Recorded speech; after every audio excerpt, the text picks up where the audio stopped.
Haleluya, haleluya, puji Tuhan, shalom, selamat pagi, salam sejahtera bagi kita semua, Bapak Ibu Saudara dimanapun berada.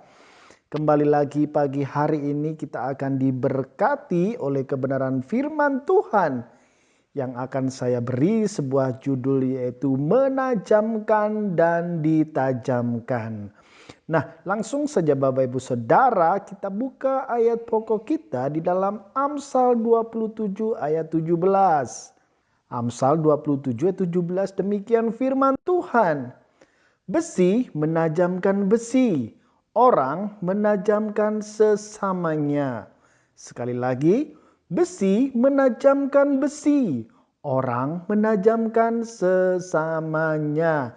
Nah, puji Tuhan Bapak Ibu Saudara yang dikasihi Tuhan, ayat ini merupakan sebuah metafora atau kiasan yang kaya akan sebuah makna untuk kita pelajari bersama-sama. Nah, setiap kita pasti mempunyai sebuah pisau di dalam rumah.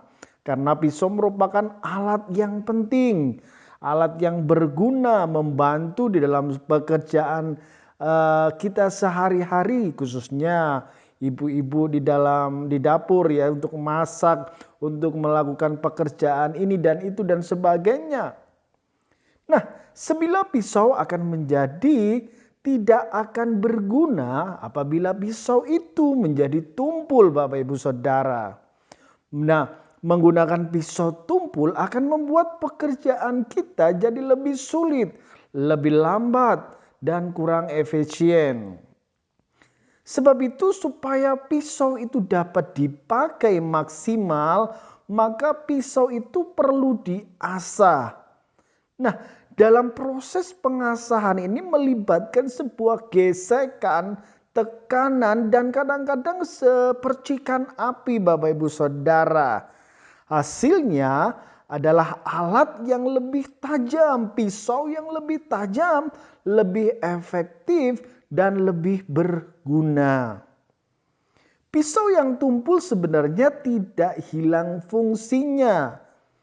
Hanya saja tidak maksimal di dalam pemakaiannya. Mengasahnya berarti mengembalikan potensi pada pisau tersebut.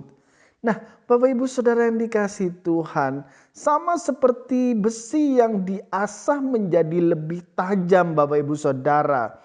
Kita pun dapat menjadi individu, sebuah pribadi yang lebih baik, lebih bijaksana, dan lebih bermanfaat bagi orang-orang di sekitar kita.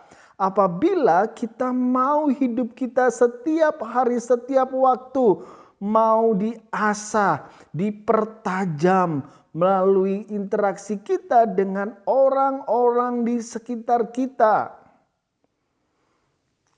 Agar kita bisa menjadi pribadi yang lebih bijaksana, lebih bermanfaat bagi orang lain di sekitar kita. Tentunya setidaknya kita harus melakukan dua hal, Bapak Ibu Saudara. Kita harus seperti besi ini, Bapak Ibu Saudara. Ya, besi menajamkan besi. Kita harus seperti besi bagi orang di sekitar kita. Kita harus seperti besi yang menajamkan, Bapak Ibu Saudara. Dengan kata lain, kita harus berani, Bapak Ibu Saudara, memberikan sebuah nasihat mungkin, ya, saran atau petunjuk yang baik kepada seorang dengan tujuan agar orang tersebut melakukan hal-hal yang positif atau menghindari hal-hal yang negatif. Ya, mungkin itu juga berbicara tentang menegur, mengingatkan mereka tentang kesalahan atau tindakan yang perlu diperbaiki, mengajar, memberikan arahan atau dukungan bagi orang-orang di sekitar kita yang membutuhkan. Nah, kita harus berperan seperti besi, Bapak Ibu, yang menajamkan orang di sekitar kita. Artinya kehadiran Bapak Ibu Saudara dimanapun berada, kemanapun Tuhan percayakan, kita harus berdampak positif kepada orang-orang di sekitar kita. Amsal 12 ayat 15 berkata, jalan orang bodoh lurus dalam anggapannya sendiri. Tetapi siapa mendengarkan nasihat, ia bijak. Jalan orang bodoh lurus dalam anggapannya sendiri. Tetapi siapa mendengarkan nasihat, ia bijak. Haleluya. Itu yang pertama Bapak Ibu Saudara, kita harus menjadi besi yang menajamkan bagi orang di sekitar kita. Yang kedua, kita harus juga bersedia menerima dengan kerendahan hati waktu kita sedang dipertajam oleh orang lain di sekitar kita. Ya, banyak orang hanya pintar mempertajam orang lain, menasehati orang lain, menegur orang lain, membimbing orang lain, tapi dia sukar sekali untuk menerima nasihat, teguran, bimbingan dari orang lain juga. Sungguh ironis, bukan? Nah, untuk mempertajam besi, seorang pandai besi akan menggesek-gesekkan besi itu kepada besi yang lain sampai apa Bapak Ibu Saudara, bagian besi itu terkikis sedikit demi sedikit. Sehingga besi yang tadinya tumpul akan berubah menjadi tajam. Nah, waktu kita dipertajam orang lain, terkadang kita harus rela terkikis bagian-bagian dari hidup kita yang tumpul, yang tidak bermanfaat. Mungkin itu ego kita, mungkin itu kesombongan kita, mungkin rasa idealis kita, cara berpikir kita yang salah. Kita harus mempunyai sebuah kerendahan hati untuk mau berubah ketika kita dipertajam orang di sekitar kita.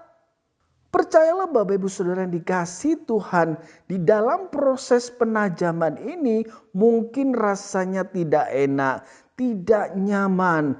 Tetapi saya mau katakan, di balik penajaman-penajaman hidup kita, kita pasti menjadi pribadi yang lebih baik, pribadi yang bijaksana, pribadi yang lebih bermanfaat bagi orang-orang di sekitar kita. Mari, peran Bapak Ibu Saudara di sekitar kita. Kita mau menjadi besi yang menajamkan orang-orang di sekitar kita. Mungkin suami, istri, anak-anak dan sebagainya, karyawan.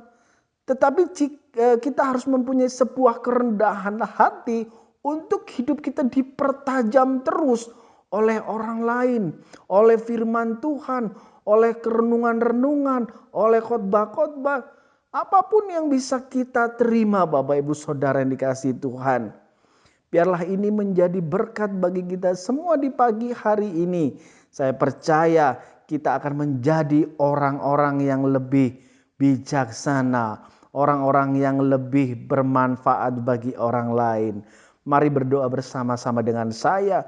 Bapak dalam surga, kami mengucap syukur Bapak, Engkau mengasihi setiap anak-anak-Mu Tuhan. Kami serahkan hidupan kami sepanjang hari ini ke dalam tangan kuasa-Mu. Kiranya Tuhan tolong kami semua dalam aktivitas kami, dalam penajaman-penajaman yang Tuhan sudah kerjakan dalam kehidupan kami. Biarlah kami mempunyai kerendahan hati untuk mau Tuhan berubah di dalam kehidupan kami. Terima kasih Tuhan. Yang lemah Tuhan kuatkan, yang sakit Tuhan sembuhkan, yang kekurangan Tuhan memberkati. Kami bersyukur Tuhan, pagi hari ini kami akan lalui dengan penuh sukacita, sebab penyertaan-Mu selalu ada dalam kehidupan kami. Di dalam nama Tuhan Yesus Kristus kami berdoa. Haleluya, haleluya, amin.